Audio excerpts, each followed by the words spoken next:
عمرك جربت الكيكه دي؟ عايزه اقول لكم تحفه، اختراع يا كوتش، والله العظيم اختراع. اسمها المسخسخه، محدش يضحك على الاسم، ماشي؟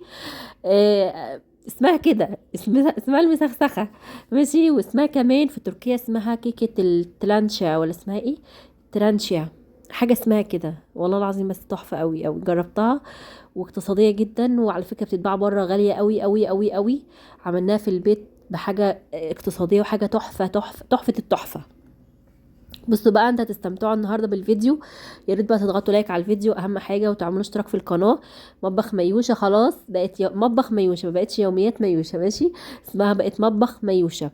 اضغطوا لايك واعملوا اشتراك في القناه، طبعا اعملوا تعليق حلو زيكم، قولوا انتوا بتتابعوني من انهي بلد، وقولي دي اسمها ايه لو انتوا عارفينها، ماشي؟ 3 بيضات كده يا ست الكل، 3 بيضات عادي يعني، وكوبايه سكر، و3 فانيليا، اكنك بتعملي كيكه عاديه خالص، تمام. 3 فانيليا، وهنزل كمان كده بمضرب يدوي، ممكن تعمليها في الخلاط، تمام. بما ان انا عندي المضرب، فقلت بس يعني انا مش قادره بصراحه اعمل بالخلاط والكلام ده كله. فجبت المضرب بقى زي ما انتم شايفين، واضربت المكونات دي كلها، وطبعا نزلت هنا بكوبايه الا ربع زيت. يبقى هنا ايه، 3 بيضات وفانيليا وسكر، كوبايه سكر، كوبايه لبن، و3/4 كوبايه زيت، ومعلقه خل. الخل بقى عامل لا مهم، الخل كده بيخلي الكيكه هشه، وكمان كده ما تغمقش منك قوي في الفرن، تمام. الناس اللي بتغمق منها الكيكه في الفرن كده فهماني. هنزل كده طبعا بكوبايتين الا ربع دقيق، ومعلقه من البيكنج باودر او الكيك شيف، وذره ملح. وهبتدي بقى ان انا ايه، يعني انخلهم كده من منخل كويس. وطبعا اضرب المكونات في اتجاه واحد، اجيب البايركس بتاعي، ادهنه زبده او سمنه عاديه خالص، واحط بقى طبعا هنا الكيكه. وعايز اقول لكم معلومه، لازم الفرن يكون ساخن جدا جدا جدا. يعني انا قبل ما ابدا المكونات دي كلها كنت مشغله الفرن على درجه حراره 180. هتقولي انا ما عنديش رقم يا مي، اعمل ايه؟ هقول لكم اعملوه على الوسط، ماشي؟ وسط، وسط خالص يعني، ولا واطي قوي ولا عالي قوي، واستنوا الموضوع. احط طبعا الصينيه دي على الرف الاوسط لمده 35 دقيقه، وهتستوي باذن الله. ما تفتحيش عليها الشوايه خالص، من تحت بس.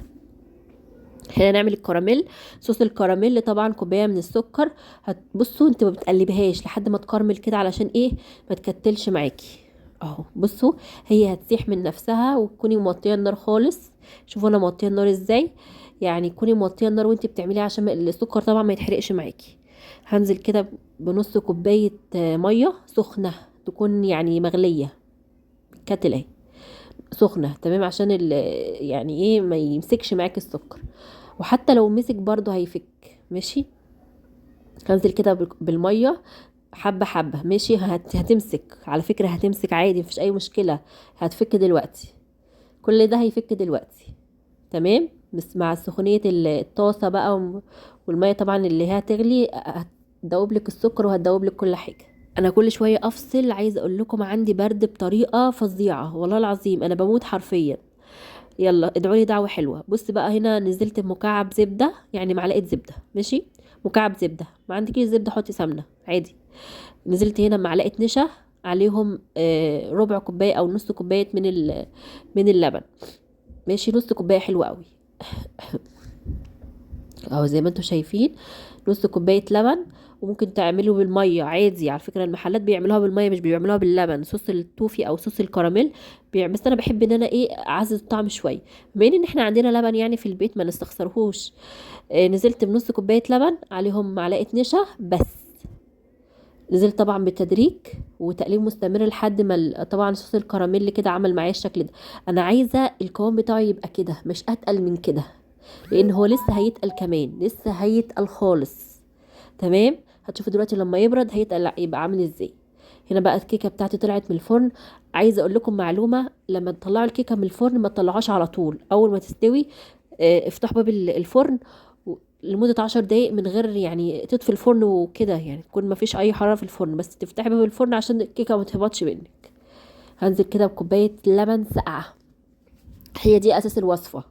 لازم كوباية لبن ساقعة، مش محطوط عليها اي حاجة خالص. وتعملي خرام كده في الكيكة بالشوكة او بالخلة بتاعت شيش طاووق او اي حاجة، تمام، بسكينة بخلة براحتك. هنزل كده بكوبايه يعني بتاعه الشاي دي لبن. هسيبها بقى على جنب كده تبرد. تمام. عملت هنا كريم شانتيه عملته معاكم قبل كده كتير. صوص بقى الكراميل شايفين تقل ازاي؟ ما قعدش غير ربع ساعه وتقل. عبال ما عملت الكريم شانتيه. الكريم شانتيه يا جماعه عملت بكوبايه كريم شانتيه خام، عليهم معلقتين سكر، وعليهم كوبايه ميه متلجه يعني فيها تلج بس. وضربتهم بالمضرب كويس لحد ما عملوا معايا القوام اللي انتوا شايفينه ده. هنزل كده طبعا على الكيكه بعد ما بردت عشان الكريمه ما تسيحش معايا. ماشي.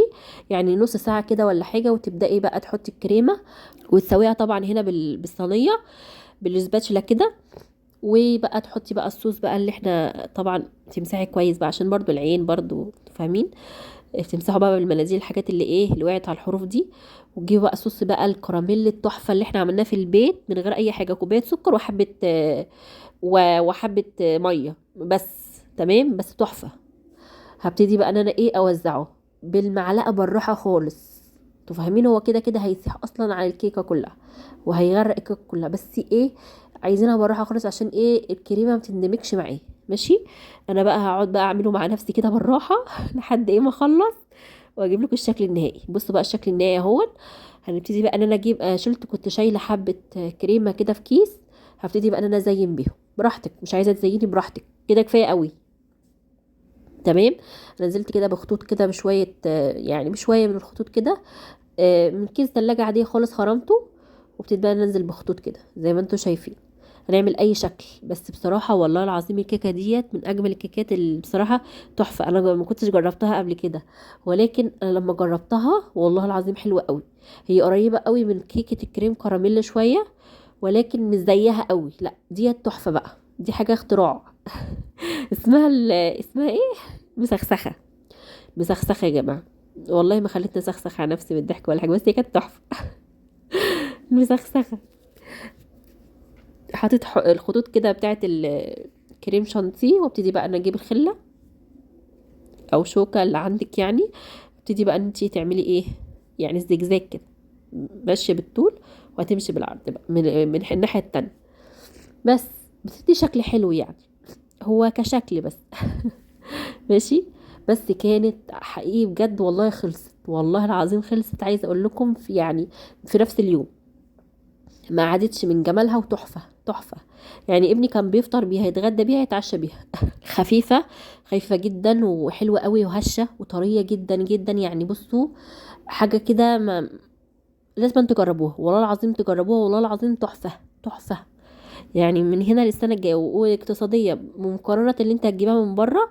عايزه اقول لكم يعني قطعتين كده ولا 3 ب 300 جنيه بس كده. يعني اسمها المسخسخه يعني. بتوع دمياط وبتوع بقى الحلويات والكلام ده هيفهموني. بس كانت تحفه. قريبه شويه مش قريبه من المدلعه. المدلعه عباره عن بسبوسه وكنافه وكريم شانتيه وكراميل وحاجات من دي. دي بقى كيكه كده بالكراميل والكريم شانتيه بقى ومتظبطه يعني. هنطلع حته بقى كده. عايزه اقول لكم ان هي دايبه من كتر ما هي دايبه، مش عارفه اطلعها. مش عارفه اطلعها يا جماعه. بس هي اول قطعه ديت راحت لصاحب نصيبها. عايزه اقول لكم اتنشلت. قلت لهم عادي اطلع لهم واحده تانية من اللي اعز منكم. بصوا بقى يعني مش قادره اقول لكم عن الجمال والله العظيم تحفه تحفه تحفه. جربوها باذن الله نفس المكونات اللي انا عملتها معاكم. وانا بصراحه يعني ما صورتش معاكم الكريم شانتيه لان انا عملته قبل كده كتير في القناه. يعني مش ده سهل جدا. كوبايه كريم شانتيه خام ب10 جنيه من عند اي عطار. وبتحطي عليهم كوبايه متلجه صغيره كده من التلج، ميه متلجه يعني ميه بتلج. وتحطي بقى ايه معلقتين سكر لو هو خام يعني من غير سكر. وتضربيهم بالمضرب هيطلعوا معاكي حلو قوي. بص بقى يعني بصوا انا كنت بقطع بالشوكه كده، وعايزه اقول لكم ان هي دايبه. دايبه اصلا يعني. شايفين الكيكه وطعمتها وجمالها؟ كيكه عاديه محطوط عليها كريم شانتيه، محطوط عليها توفي اللي هو صوص التوفي ده، صوص الكراميل، ومتزينه بحبه بس كده حاجه بسيطه وغاليه جدا جدا.